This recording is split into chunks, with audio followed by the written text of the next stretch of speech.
President, Mrs. Clinton, members of Congress, Ambassador Holbrooke, Excellencies, friends. 54 years ago to the day, a young Jewish boy from a small town in the Carpathian Mountains woke up, not far from Goethe's beloved Weimar, in a place of eternal infamy called Buchenwald. He was finally free, but there was no joy in his heart. He thought there never would be again. Liberated a day earlier by American soldiers, he remembers their rage at what they saw. Even if he lives to be a very old man, he will always be grateful to them for that rage, and also for their compassion. Though he did not understand their language, their eyes told him what he needed to know, that they too would remember and bear witness. And now, I stand before you, Mr. President, Commander-in-Chief of the Army that freed me, and tens of thousands of others, and I am filled with a profound and abiding gratitude to the American people. Gratitude is a word that I cherish. Gratitude is what defines the humanity of the human being. And I am grateful to you, Hillary, or Mrs. Clinton, for what you said, and for what you are doing for children in the world, for the homeless, for the victims of injustice, the victims of destiny and society, and I thank all of you for being here. We are on the threshold of a new century, a new millennium.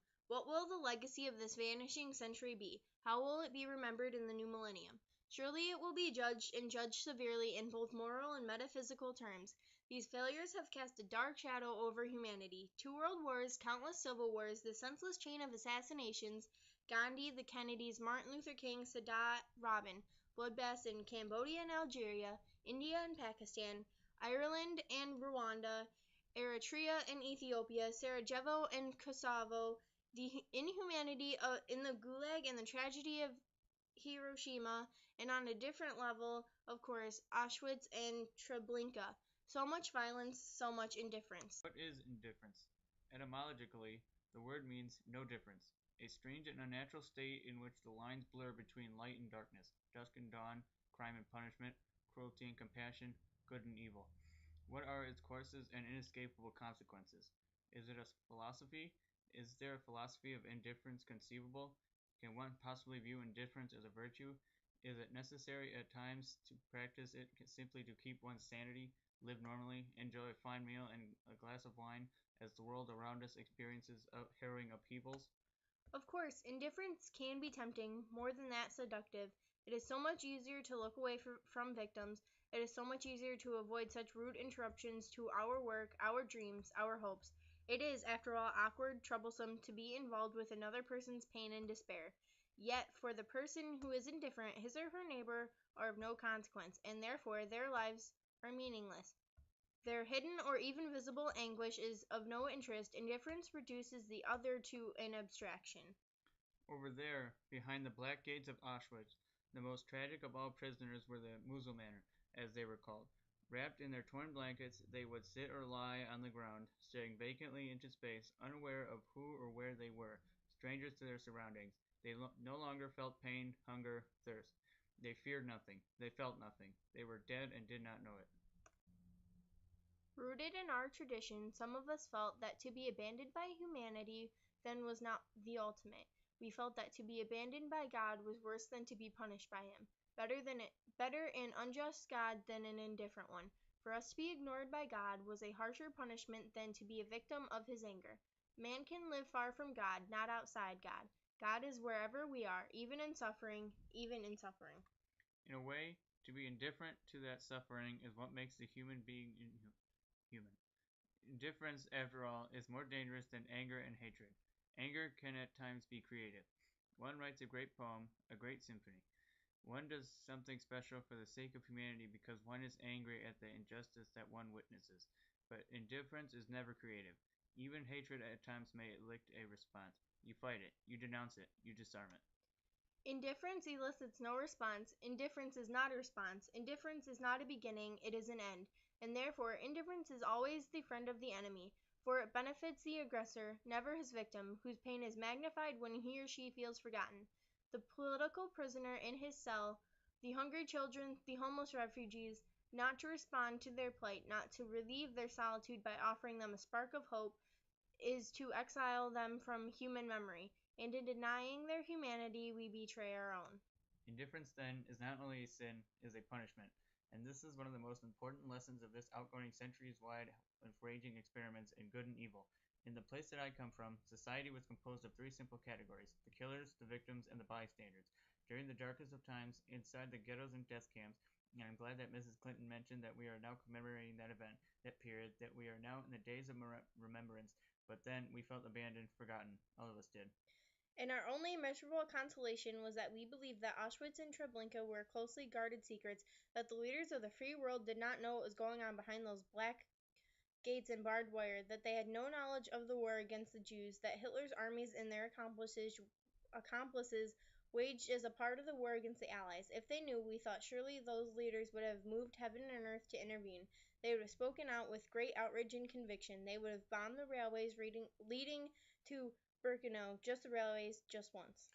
And now we knew, we learned, we discovered that the Pentagon knew, the State Department knew, and the illustrious occupant of the White House then, who was a great leader, and I say it with some anguish and pain because today is exactly 54 years marking his death. Franklin Delano Roosevelt died on April the 12th, 1945, so he is very much present to me and to us.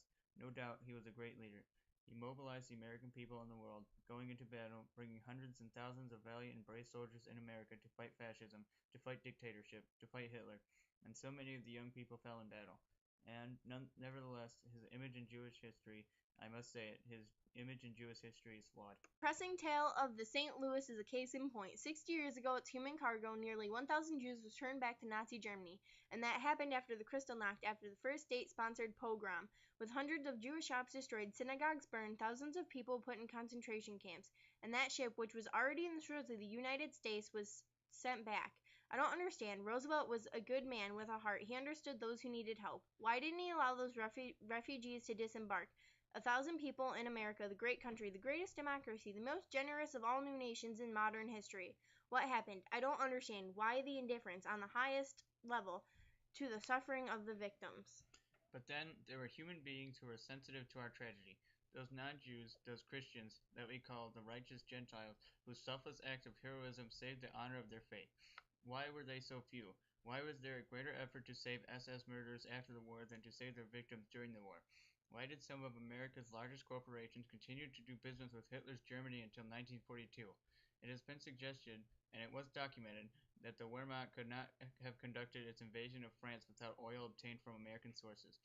How is one to explain their indifference?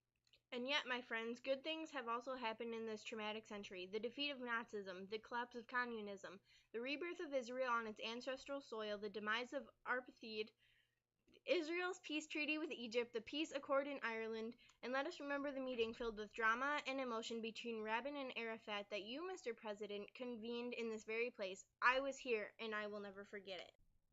And then, of course, the joint decision of the United States and NATO to intervene in Kosovo and save those victims, those refugees, those who were uprooted by a man, whom I believe that because of his crimes should be charged with crimes against humanity.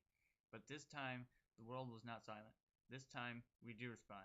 This time, we intervene. Does it mean that we have learned from the past? Does it mean that society has changed? Has the human being become less indifferent and more human? Have we really learned from our experiences? Are we less insensitive to the plight of victims of ethnic cleansing and other forms of injustices in places near and far? Is today's justified intervention in Kosovo, led by you, Mr. President, a lasting warning that never again will the deportation and terrorization of children and their parents be allowed anywhere in the world? Will it encourage other dictators in other lands to do the same? What about the children?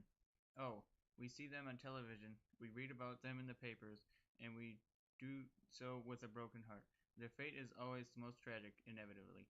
When adults wage war, children perish. We see their faces, their eyes. Do we hear their pleas? Do we feel their pain, their agony? Every minute one of them dies of disease, violence, famine. Some of them, so many of them, could be saved. And so, once again, I think of the young Jewish boy from the Carpathian Mountains.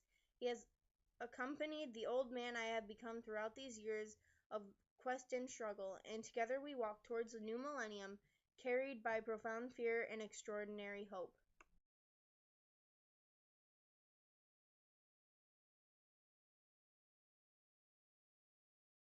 Windmill!